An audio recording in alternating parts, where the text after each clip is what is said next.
Bonjour tout le monde et bienvenue dans la forteresse de solitude. Aujourd'hui, une nouvelle vidéo. Parlons comics. Peut-être que cette série changera de nom à un moment parce que on va parler encore de distillerie avec la balade des frères Blood de Brian Azzarello et Eduardo Risso. Je n'ai pas oublié Somna, c'est juste que il y a plus de stock en ce moment, il me semble, sur Excalibur, donc j'attends qu'il y ait du restock. Et les autres, on verra. Mais ça, c'est du coup de Brian Azzarello et Eduardo Risso. Pour l'histoire Azzarello, j'ai juste lu son Wonder Woman New 52, donc on va dire que ça a été un peu une surprise en termes de nihilisme. Voilà. Alors du coup c'est chez Delcourt, ça fait 100... Il y a 4 numéros. Ouais, c'est un bon pavé, on va dire que je pense que ça doit faire à peu près 200 pages pour 21,95, 22,95.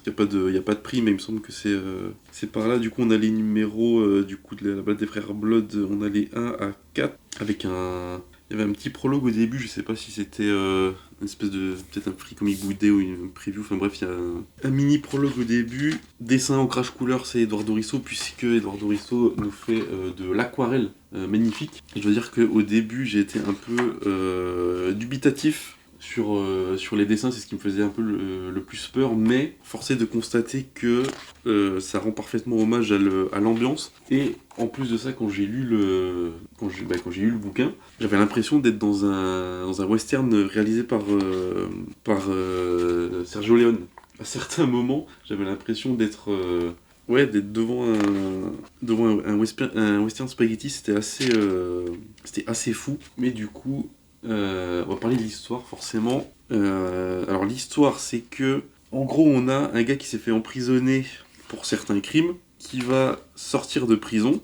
L'histoire commence au moment où il sort de prison, justement. Il va retrouver ses anciens collègues d'infortune, qui eux n'étaient pas en prison.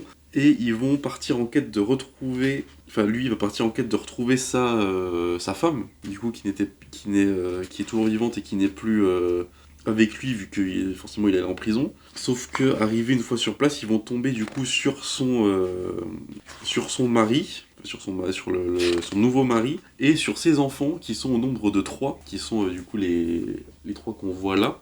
Et dans le premier chapitre, en fait, il va du coup revenir avec sa. Enfin, il va récupérer sa femme et au passage tuer le révérend, qui du coup, le nouveau mari est révérend d'une église. Je sais plus exactement s'il tue le révérend ou. Ici, il me semble que. Je vérifie.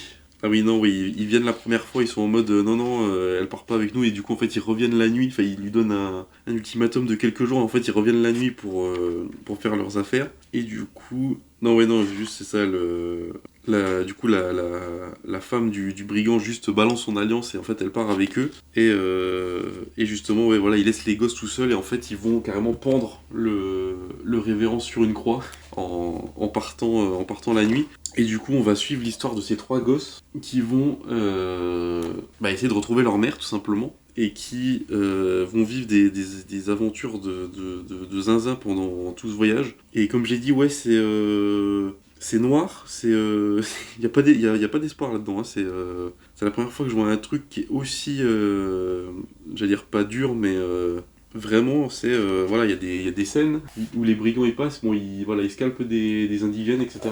Je sais plus si c'est eux ou si c'est autre chose, mais c'est les gamins qui voient ça. C'est très très, enfin oui, c'est très très très très violent, plus graphiquement que verbalement, mais c'est vraiment vraiment spécial. Mais voilà, il brûle les cadavres, c'est complètement fou. C'est vraiment ma première découverte première découverte, pas découverte, ma redécouverte de Brian Azzarello avec ça. Franchement, moi, je vous conseille d'y aller dessus. Alors, je vous conseille, alors comment dire, oui, je vous conseille, mais si vous êtes un peu sensible, qu'il y a des trucs qui vous choquent facilement, entre guillemets, faut passer votre tour, hein, parce que mais ça peut remuer par moments. Il y a des trucs assez graphique. En fait, il y a des trucs graphiques, mais il y a aussi tout le côté vraiment nihiliste du truc vraiment, c'est juste, les humains sont pourris, c'est terrifiant. Mais voilà, du coup, oui, c'est encore une distillerie de très très grande qualité. À la fin, il y a des covers qui sont d'Eduardo Risso qui sont comme ça en double page parce que du coup Les covers distillerie sont en wraparound. Ça fait tout le tour. Il y a des covers magnifiques de Eduardo Risso, mais surtout à la fin, du coup, on a les autres titres qui sont sortis. Alors, a priori, il y a Cosmic Detective. J'ai pas vu. J'ai dû voir passer, mais ça m'a pas. Du coup, ce que je peux vous dire qui sera dans des vidéos, forcément Somna, du coup Cosmic Detective, parce que quand même Jeff Lemire. Et il me semble qu'il y en a un autre qui doit sortir peut-être. Il y a. Si justement il y en avait un qui est annoncé depuis giga longtemps mais qui est toujours pas sorti aux US mais qui j'espère devrait. Et il y en a pas un James Tanyon encore du coup il y avait Spectrograph aussi de Tanyon et Christian Ward. Oui voilà on pourra Cosmic Detective et Somna qui seront les prochains sur, sur la chaîne, en distillerie, peut-être que comme j'ai dit, je renommerai la. Je trouve un nom, faut que je trouve un nom, mais parce que ça me titille de juste de faire des Parlons Comics de ça. Vu que c'est un label indépendant où, a priori, du coup, Delcourt a mis des parts pour avoir les droits en France. Et en plus, c'est fabriqué de. C'est la qualité Delcourt, hein. Si vous achetez du Delcourt, vous savez que c'est super. Ouais, voilà, j'ai pas grand chose d'autre à dire. Hein. Si vous avez envie de le lire, allez-y. Si vous le sentez pas, c'est vous qui voyez, hein, mais voilà. C'est encore super. Pour l'instant, Distillery, pour moi, c'est sans faute. Il y a que le Gone de Jog qui était un peu classico-classique. Mais voilà, j'attends de voir encore le Somna, qui j'en attends beaucoup. Et en plus, c'est le premier qui était sorti. Donc voilà, moi je vous recommande Les Frères Blood, enfin, la balade des Frères Blood de Brian Zarello et Eduardo Risso. Moi je vous dis à la prochaine pour encore plus de distillerie et d'autres comics, etc. Et peut-être qu'on parlera de BD aussi. Parce que il se passait des choses. Et moi je vous dis à la prochaine, n'oubliez jamais de lire sans concession. Ciao.